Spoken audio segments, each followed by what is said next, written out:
What about the circle that's on the floor? Has anybody done like a? I'd like to go up and do a religion check on it. All right. Give me a you can give me a religion check.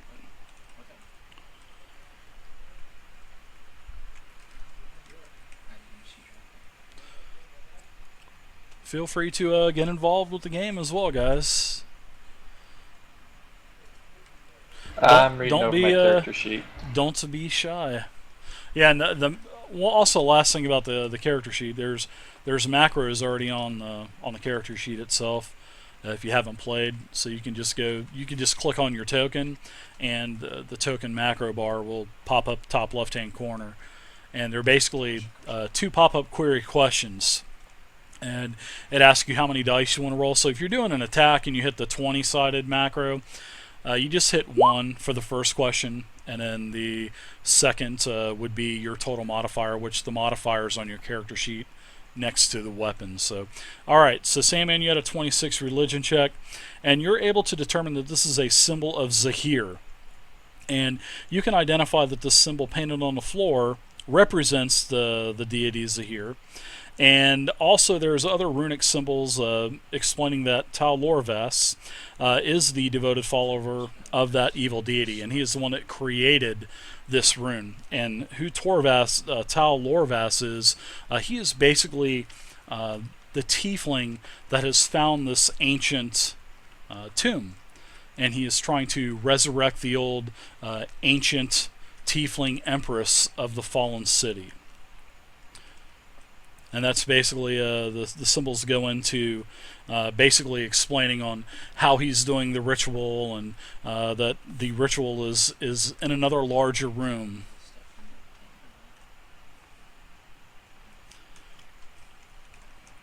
Okay.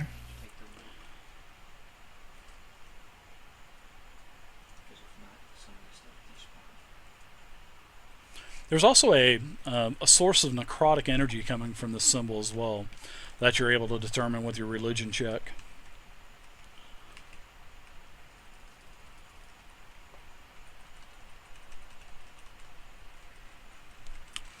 And you're able to determine, I guess, is there anything else you'd like to know, or you guys are really quiet tonight?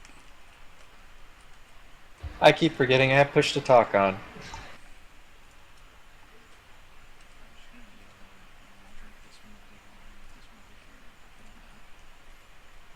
Does this? Would I know if this symbol has anything to do with the ice that is blocking our way, or is that just on the floor, kind of like a slick spot? Uh, it probably, no. You're able to determine that no, it doesn't have anything with the ice on the floor, but it probably would not be recommended to stand in the aura, because these are all neutral characters. So your inner fortitude, basically your neutrality, or your lawfulness or your chaoticness. Seeing that you're a paladin, you can actually tell that good characters should not stand in this. Good aligned characters should not stand in this circle. Okay. So who wants to be the first to jump in? I would love somebody to I jump think in. the That would wolf be will pretty just sweet. Now, is take there it. a door past? That is a door past the ice, correct? That's a portcullis. Sure is. It is a looks to be a heavy wooden. Looks like a wooden made portcullis. Maybe we should get to. I'll ask the rogue if maybe he would look around and see if maybe he can find some type of trigger or something that may cause the portcullis to lift.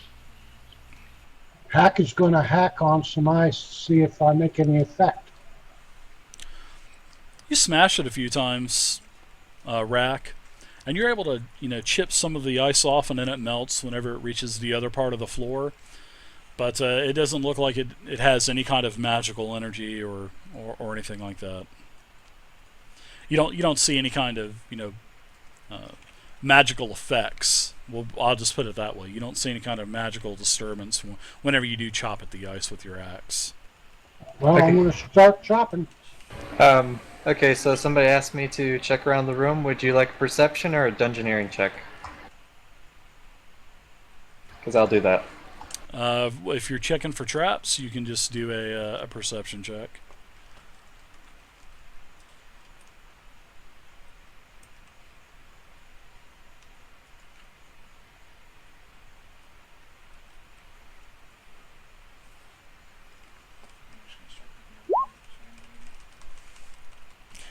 You don't see any traps on the ice, but you do notice about the ice. You can walk across it normally at a double movement speed, but if you do any kind of if it looks like if you do any kind of combat or any kind of sudden movement across this ice, then there's going to be penalties for that, and you're probably going to have to use your athletic skill to, overcome sort of like a slip or a fall, because the ice does really look slippery, and it looks wet. But you can get down on your knee and you touch it, and it's actually dry. It's just a really slippery ice. But across the ice as well, it looks like there's a couple feet of space where you can look at that portcullis to see what's going on with that. The ice doesn't actually go right up to to the portcullis or anything like that. Okay. Do you want a separate roll to check anything on the portcullis? Well, if you don't need to do any kind of rolls going across the ice, because if you were doing combat or anything, then absolutely I'd be making you guys doing acrobatics checks the whole time. But Okay, I'm going across the ice. okay, what about you, Sumkeek? You've been really quiet. Is there anything you'd like to check out about the room? No? Great answer. Is this your first time playing Sumkeek? D&D, yes, but I played games like it. That's cool, man. Well, I'm glad you're playing. If you got any questions, don't be shy, man. Ask away. Alright. Here to help out. So, all right. So you get up to the portcullis. You do notice that it is down. It is locked into the holes in the bottom of the floor. So it looks like it's going to be. You don't see any kind of switch as well. There's no type of visual switch. So it looks like you're going to have to get through this using brute force. Alright, with that said, I'm going to slide on this ice backwards. And let the big guys have at it. All right. That's a good move there, Feanor. So it looks like Rack's up there. It looks like you could possibly lift this portcullis probably. Or it would probably be a little bit better maybe if you had some assistance. I will go up and help them. Together we'll try to lift it. Okay, so what I want you guys to do is, if you're going to be assisting, go ahead and give me a saving throw roll, Sandman, and if you're 10 or more, you can have a +2 bonus on your roll, Rack. If you roll a 10 or a 9 or less, then you'll get a -2 on your roll, Rack. So, all right, so 14. You do successfully assist Rack. So Rack, you can go ahead and do give me a strength check. That's a great strength check, a 1. Oh my goodness. So you're noticing, Rack, that this is just not budging. You're trying with all of your heart, and I mean, it just seems like your boots are still a little slippery, and actually, Sandman, you're noticing that this thing is not even moving. And then at the very last second, Rack slips and falls on the ground. So you're now knocked prone there, Rack. You had a good roll of a 1 though. I facepalm. Remarkable. A good RP. You guys see Rack hit the ground. He kind of fumbles a little bit on the ice. Some of the ice is actually outstretched a little bit more than the rest of the ice.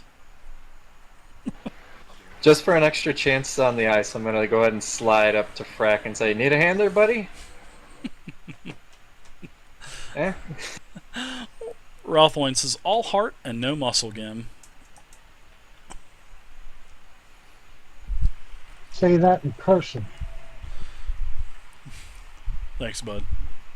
Well, I'm going to take my crowbar out of my pack and see if I can wedge it in there and start trying to loosen this portcullis. Ah, very nice. So Am I- What's this portcullis made of? it's wood. It's wood. I'm going to start hacking on it. I was gonna ask if I was close enough to assist. Well, there's already 2 people up there, so there's really no way that you can get into that area to assist. But I'll tell you what, Sandman, I will give you a bonus for using that crowbar. So go ahead and add yourself a +8 for using that crowbar. Plus your strength mod. So basically a strength check. Strength check, well, a d20 plus strength mod +8 for the bonus for the crowbar. Let me check his strength mod.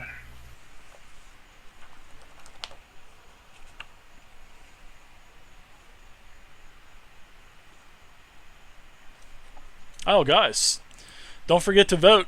Please do not forget to vote tonight, guys.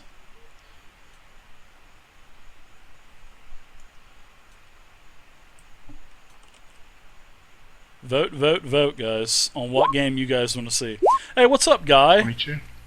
Good roll. Oh yeah, that you get that crowbar down there. You actually break some of the wood as well, and you use so much strength that bam, the gate just slams right up, and it actually does. You know how the portcullis kind of comes down and kind of bounces a little bit.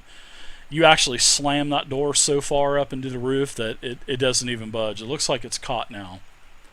Well Okay. done. Well What's done. up, guy? So let's get a lotto going. Alright, I'm going to look at the rest of the party and say, well, it's open. Let's Make sure you guys get into the head lottery. up these stairs and see what we can find. I also got a lottery on, guys, so make sure you are in the lottery as well. Because I'm sure you guys probably got the stream muted, so I did start a lottery to let you know. There you go. I'm in. All right, so the portcullis, it's up in the air now, and as you're starting to as you do get the portcullis up, you notice that there is a flight of stairs that is leading down to a 4-way intersection. And I'm going to move the map over a little bit more. Actually, it's not a well, it is a sort of like a 4-way intersection. It's not a well, it's actually a 3-way intersection, but you notice that it goes down into a 3-way intersection. You also notice that there are some heavy metal doors that are basically due west. You also notice that there is on the floor there are many looks like many piles of bones, and they're inanimate.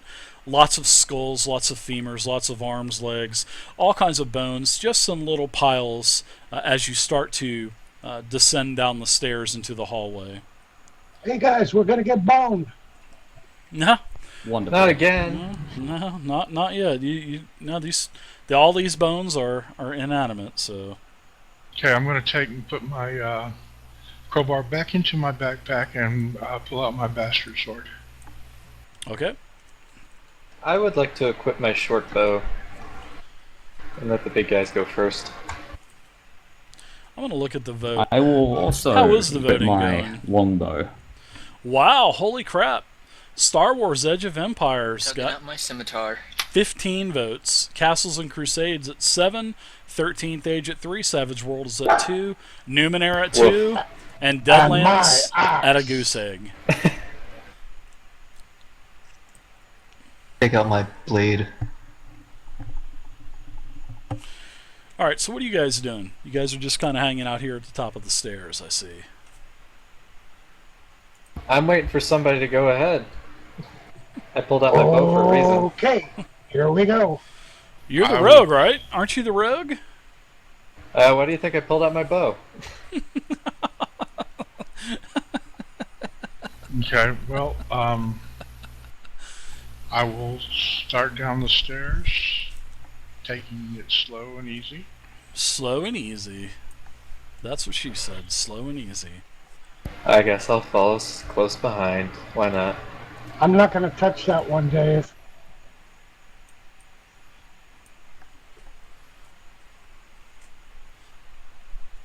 Or maybe that's what you told her. Slow and easy. Oh. Wow. And I'm going to go ahead and activate my Defender aura.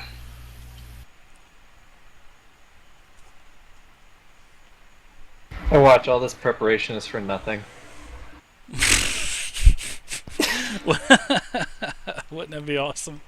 That'd just be priceless. So yeah, you guys see these piles of bones. They're not moving. They have no life in them whatsoever.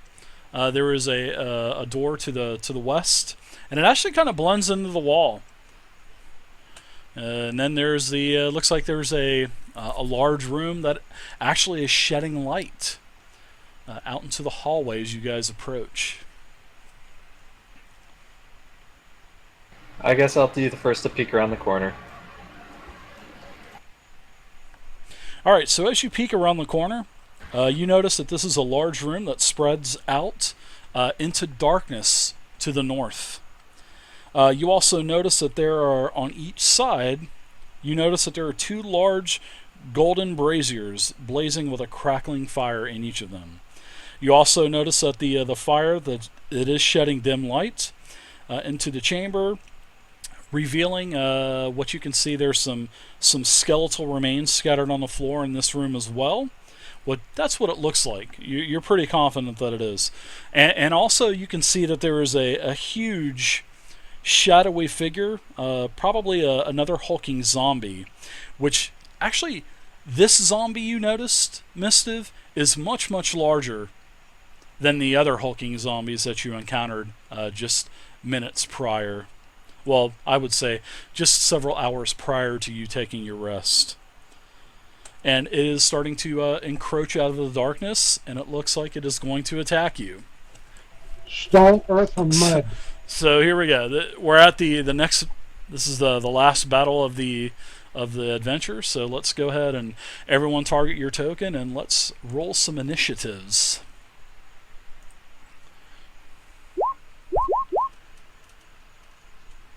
Yay, I'm not going first for once.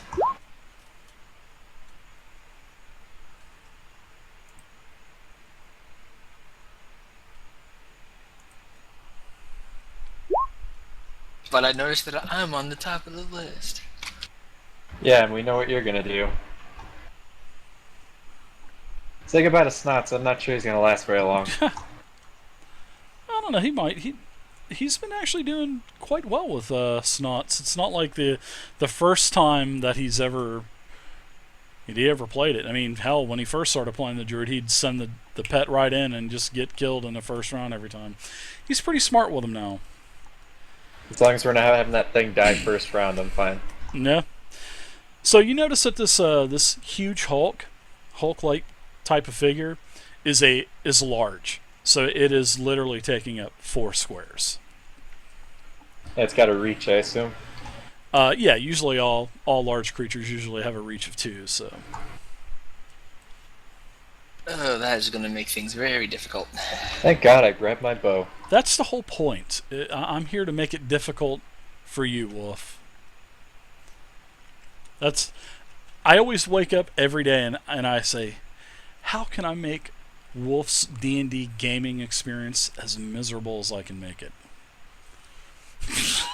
That's a great state of mind to have. I love that. You know, I don't even know what to say to that. And Wolf comes around and says, well, I'm a competitor. I can kick his ass. All right. So it looks like Zantag, you're up first. You have the first initiative. We are engaged in combat. So what are you going to do with yourself, little boy? First things first, the wolf's aura is going to come right up, which I just did. Okay, that's your minor. And I guess you're doing your movements as well? Yep, because there's no way I'm going to just sit here and not be able to see what's beyond this door. Unless he wants to be a wanker. Zantag is going to move right there. And then the wolf is going to move... Oh, God. Let me calculate this real fast. No, this is going to be fun, guys. This is really going to be fun. This is gonna be so awesome. I'm really looking forward to this. And he's just gonna move for there right now since I can't really see anything else in the room. Okay. That's it for you there, Zantag? Are you gonna move Yep. into the stairs or anything, or? Actually, you know what? Maybe I'll just move him one up 2 more. All right. Yeah, it looks like the stairs are going down about 10 feet into a sort of like a room that's kind of set down into the ground a little bit more. Hey, Dave, my token isn't on the turnover. I rolled a 20. Okay, Gim, I'll get you added on there, bud.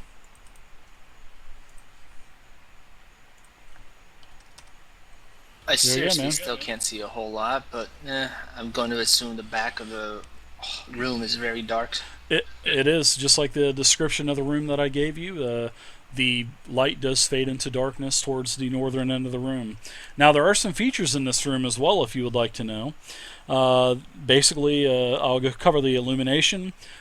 Most of the majority of the light, since you're in the room there, the majority of the light is dim, and you do notice that it does go into darkness towards the northern end of the room. Let's see. The braziers are, they're a beautiful, sort of like a rustic golden type of material, and they do extend up about 5 feet over the stairs, as you can see by the shadows on the map. There are also corpses on the floor as well, and that's about all the details of the features that I can actually give you at this time. Alright, so let's see. Yeah, I'm done. Alright, so that's it with you, Zantag. So what are you doing, Lovo?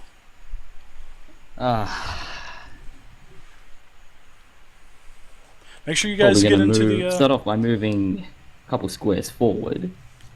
Okay. You can also move through party members if you want.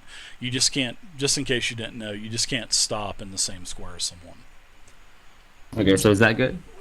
That's perfect. Your movement is on the character sheet. You could probably move more if you wanted to. I think, yeah, you have a movement of 6. So that's a movement of 4. So you have to do your movement all at once. You can't. It's not like D&D 5e where you can do half your movement, make an attack, and then move again. 4e is you have to do your movement and then that's it. So that's just to let you know in case you didn't know. That's an All right. interesting stat. I didn't know about 5. Yep. Oh yeah, 5e. It's been like that actually since I've been playing the playtests on movement. It's actually pretty nice. So if you have 2 attacks around, you can move 10 feet, attack a target. If that target goes down, if it dies, you can move another 10 feet or 15 feet, whatever you have left, and you can use your second attack to blitz another target. It's pretty cool. It's Cool. actually really cool. Yeah, D&D 5e is really good, man.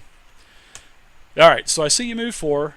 What Yep. else are you gonna do? You notice that the room also does fade into a darkness to the north as well. You can also see the blazing braziers or brazzers, I guess we could say, and you can also see some corpses on the floor in front of you. And because the room, you're up 10 foot higher than the ground level of the room, so you can kind of see down into the room a little bit. All right.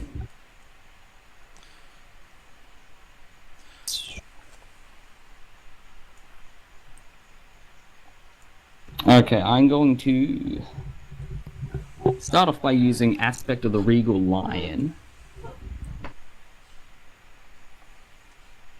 which is a utility power, All right. minor action, and it basically gives me +2 to power and attack rolls against large or larger enemies. And also +2 power defense to all defenses against them.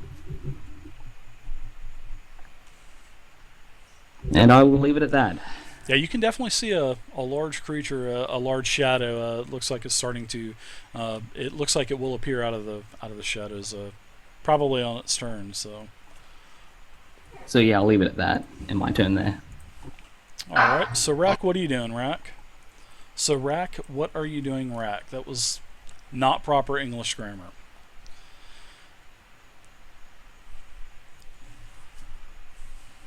Move 4.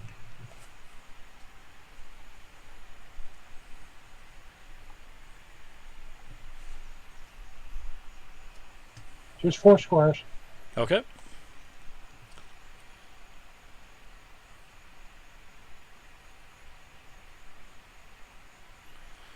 Anything else for you? That's fine. Okay. So now I'm on a Lorvis here, Tal Lorvis, and all of a sudden, Gim, you see this, you hear a noise to your left, and this brazier, this huge brazier, is literally tipping over, and all of the hot coals and all of the hot fire is spilling out onto the stairs. So I've actually used a standard action to do this, which is pretty nice. Now I'm going to attack everyone within a burst of 3, and this will go around corners as well, because it is signified in the it is an exploding brazier. So I'm going to do some attack rolls. That's exploding or tip over. Well, it's exploding as it's tipped over. So, but yeah, it's actually a pretty cool thing. So. No Not for you earthquake, huh? guys. No earthquake. But it basically it just tips over and everything just falls onto the floor and explodes on you. So yeah, it's pretty nice. It's a burst of 3. So Snots will be affected. You will be affected. Looks like Zantag will be affected, and actually nope, that's it. Well, actually, the Ranger and Rogue will be affected as well because it does curl around.